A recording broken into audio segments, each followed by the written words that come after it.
नमस्कार दोस्तों। जब भी बात होती है वेब टेक्नोलॉजी की, वेब डेवलपमेंट की, मोबाइल डेवलपमेंट की या मोबाइल ऐप डेवलपमेंट की, तो उसमें 3 टेक्नोलॉजी हमेशा सामने निकल के आती है जब भी आप कोडिंग करने बैठते हैं। फ्रंट एंड आ गया, बैक एंड आ गया और तीसरा आता है हमारा डेटाबेस।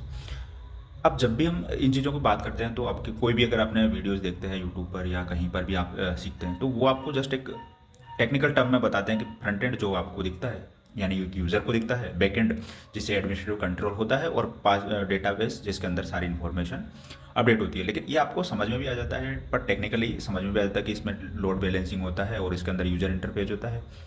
बट एक प्रैक्टिकल पर्सपेक्टिव से देखें तो आपको इस बिल्कुल समझ में नहीं आता है कि यार ये दोनों में डिफरेंस क्या है। आप बिल्कुल हमेशा कंफ्यूज रहते हैं कि यार दोनों की टेक्नोलॉजी अलग अलग क्यों है, फ्रंट एंड में जाना क्यों सही है, बैक एंड क्यों जाना सही है, एपीआई क्या है और डेटाबेस क्या है। तीन चार चीज़ों में हमेशा एक कन्फ्यूजन सा हमेशा चलता रहता है। तो देखिए सिंपल सी चीज़ आप समझिए कि जब भी आप कोई एक ऐप के माध्यम से हम समझ सकते हैं। मान लीजिए फेसबुक आपका अकाउंट है और फेसबुक के या इंस्टाग्राम पे आप समझ सकते हैं।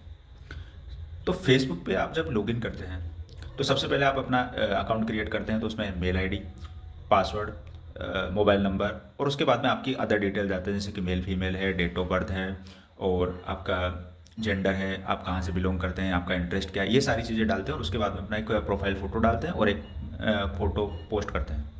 ये सारी इन्फॉर्मेशन डालते हैं। अब ये जो चीज़ आपको दिख रही है सामने, यानी जो फेसबुक के पेज पे आपने लॉगिन किया और ये सारी चीज़ दिख रही है, ये आ गई यूजर इंटरफेस के अंदर जो एक फ्रंट एंड का पार्ट है।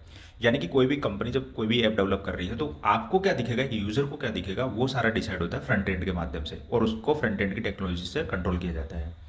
अब मान लीजिए आपने सारी इन्फॉर्मेशन डाली और वो डेटाबेस के अंदर आपको सेव करनी है। अब सेव करेंगे तो जब भी आप अपनी इन्फॉर्मेशन सेव करते हैं तो वो जाती है बैकएंड के पास और बैकएंड क्या करता है, अपने लॉजिक लगाता है यानी अपनी क्वेरी चलाता है वहाँ पर कि इस डेटा को इंसर्ट करना है। जैसे मान लीजिए मैं अपनी ईमेल आईडी, नाम, फ़ोन नंबर ये सारा डाल के और अपना डेटाबेस यूज़र अकाउंट क्रिएट करता हूँ तो वो सारा बैकएंड के पास जाएगा और डेटाबेस के अंदर सेव हो जाएगा। अब फेसबुक ने क्या कर रखा है, एक बैकएंड बना रखा है जिसके माध्यम से वो सारा डेटा हम जो भी डालते हैं वो जाता है और फेसबुक के डेटाबेस में सेव हो जाता है। अब मान लीजिए आपने कोई फेसबुक में फ़ोटो डाली। अब फेसबुक में फ़ोटो डालने के बाद में आप बैठ गए, अभी आपने कुछ नहीं किया, हमेशा आप देख रहे हैं। अब आप देख रहे हैं कि कुछ पेज आपको दिख रहे हैं और कुछ लोगों की इन्फॉर्मेशन दिख रही है, जैसे आपके कोई दोस्त हैं, म्यूचुअल फंड है तो वहाँ की सजेशंस दिख रही हैं और अलग अलग चीज़ें आपको दिख रही है। आपको न्यूज़ में जाओगे तो न्यूज़ वाली चीज़ें दिखेगी या आप जो चीज़ें लाइक कर रहे हो, डिसलाइक कर रहे हो, उसके हिसाब से आपको चीज़ें दिख रही है और आप अनलिमिटेड आप स्क्रॉलिंग करते जाते हो। लेकिन आपने कभी ये महसूस किया होगा कि हर एक व्यक्ति का जो अलग अलग डैशबोर्ड होता है, यानी कि अगर आप एक बच्चे हैं और आपका फेसबुक अकाउंट है तो शायद आपको अलग डैशबोर्ड दिखाए, अलग चीज़ें दिखाएगा और अगर एक सीनियर सिटीजन का फेसबुक अकाउंट है तो उसका डैशबोर्ड उसको अलग दिखाएगा। ये सारी चीज़ें डिसाइड होती है उसके इंटरेस्ट के आधार पर। अब होता क्या है, मान लीजिए आपकी फ़ोटो आपने डाली।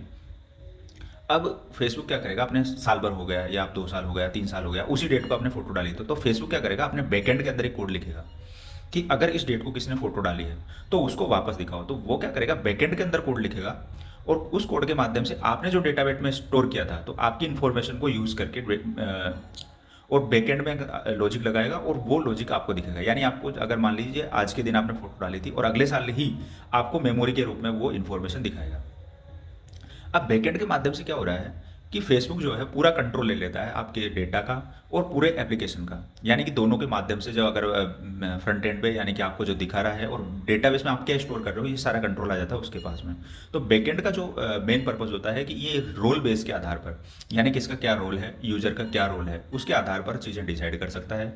और दूसरा इसके अंदर पासवर्ड हैशिंग वगैरह जो यूज होती है तो इसको पासवर्ड को हैक नहीं कर सकता। यानी कि अगर जब भी हम डेटाबेस कनेक्ट करेंगे तो उसका हमको डेटाबेस का यूजर आईडी और पासवर्ड उसको देना होगा, तभी तो डेटाबेस उसके अंदर जाएगा। तो उसके अंदर होता क्या है, जब बैकएंड के अंदर रहती है चीज़ें तो हैकर को इतनी जल्दी डायरेक्ट मालूम नहीं होती। यानी फ्रंट एंड की चीज़ तो यूजर को पता होती है लेकिन बैकएंड की चीज़ें पता नहीं होती है। अब इसको एक सिंपल एग्जाम्पल से समझते हैं। मान लीजिए एक यूजर है, वो अपना फेसबुक अकाउंट पेज बनाता है और उस पर वो साड़ी बेचने का काम करता है। एक पोस्ट क्रिएट करता है कि भाई उसके पास एक साड़ी है और वो उसको बेचना चाहता है। फेसबुक उसको ऑफर देता है कि आप इस पोस्ट को बूस्ट कर सकते हैं। बूस्ट का मतलब है कि आप इस पोस्ट को किन लोगों को दिखाना है और कितनी एज रेंज क्या होनी चाहिए और कौन यानी मेल फीमेल होने चाहिए, वो सारी क्वेरी आपसे पूछ लेता है और आपको पर्टिकुलर अमाउंट ऑफर करता है। मान लीजिए आपको एक 500 रुपये का ऑफर देता है, एक बजट अमाउंट देता है और आप सेलेक्ट करते हैं कि जो मैंने पोस्ट डाली है वो केवल फीमेल को दिखनी चाहिए, लड़कियों को दिखनी चाहिए, और उनकी उम्र जो है 20 से और 40 वर्ष के बीच में होनी चाहिए। ये आप लगाते हैं और फेसबुक को पेमेंट कर देते हैं। अब फेसबुक क्या करता है, अपने बैकएंड के अंदर कोड लगाता है। मान लीजिए उसके फेसबुक के डेटाबेस में टोटल मिलाकर के 100 उसके यूज़र हैं। अब वो क्या करेगा, अपना डेटाबेस में क्वेरी लगाएगा कि जितने भी यूज़र हैं उसमें से फीमेल की लिस्ट निकालो। मान लीजिए 100 में से 50 फीमेल है, 50 में से फिर क्वेरी लगाएगा उसी क्वेरी के अंदर कि 50 में से कितनी ऐसी महिलाएं हैं या फीमेल हैं जिनकी एज जो है 20 से 40 है। तो वो उसके डेटाबेस में से वो सारी चीज़ें निकल के आ जाएगा। यानी एक लॉजिक उसने बैकएंड में लगाया और उसके सारा डेटा निकल के आ गया। अब वो क्या करेगा, जो पोस्ट यूज यूज़र ने डाली थी साड़ी वाली, वो जो पर्टिकुलर 10 महिलाएं निकल के आई है केवल उन्हीं को दिखाएगा वो उसमें। तो उससे क्या होगा कि फेसबुक को रेवेन्यू आएगा, और ये चीज़ें जो है डेटाबेस के हिसाब से चीज़ें यूज़ कर सकती हैं।